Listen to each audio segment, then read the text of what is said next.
মামলায় আগাম জামিনে বিএনপির ১২০ নেতা। ইশরাকের প্রশ্নের উত্তর মিলল ওবায়দুল কাদেরের বক্তব্য। সৌদিতে বোমা হামলা, আহত ৪ জন। পেতে ভয়াবহ অগ্নিকাণ্ড। এতক্ষণ শুনছিলেন শিরোনাম, এখন বিস্তারিত।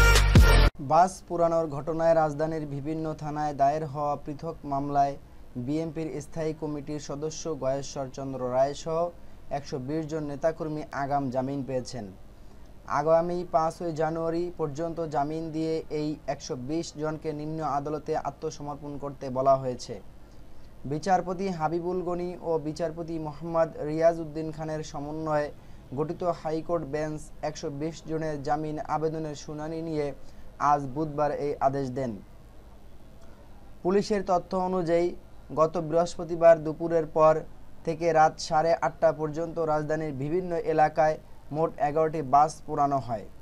এসব ঘটনায় বিএনপি ও এর অঙ্গ সংগঠনের নেতাকর্মীদের দায়ী করে রাজধানীর বিভিন্ন থানায় ১০টির বেশি মামলা হয়। এর বাইরে পুলিশের কাজে বাধা এবং গাড়ি ভাঙচুরের ঘটনায় মামলা হয়েছে। বৃহস্পতিবারের ঘটনায় যেসব মামলা হয়েছে তাতে মোট আসামি ৬৫০র মতো। এর মধ্যে বাস পোড়ানো মামলায় মোট আসামি ৫৫০র মতো। গত ১৬ নভেম্বর বিএনপির আইন সম্পাদক কায়সার কামাল জানিয়েছিলেন, ১৪টি মামলায় বিএনপির ১৪০ জন নেতাকর্মী হাইকোর্টে আগাম জামিনের আবেদন করেছেন।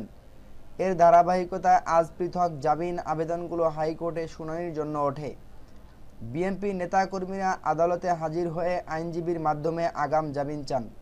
আদালতে জামিন আবেদনকারীদের পক্ষে শুনানিতে অংশ নেন আইনজীবী নিতাই রায় চৌধুরী, শাহজাহান ওমর, সালাউদ্দিন দোলন, রুহুল কুদ্দুস, মুজিবুর রহমান ও কাজী মোহাম্মদ জয়নাল আবেদিন। রাষ্ট্রপক্ষকে শুনানিতে অংশ নেন সহকারী অ্যাটর্নি জেনারেল মাহফুজুর রহমান।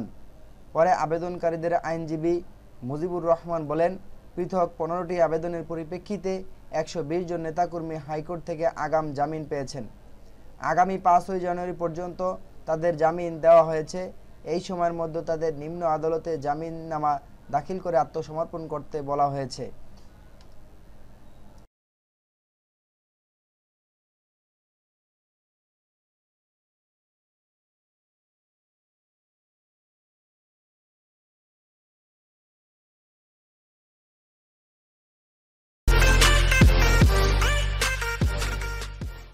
ওখান থেকে কলেজে লেখাপড়া করে ভার্সিটিতে ভার্সিটিতেও মানব উন্নয়ন কল্যাণের এই মানব উন্নয়ন সম্পাদক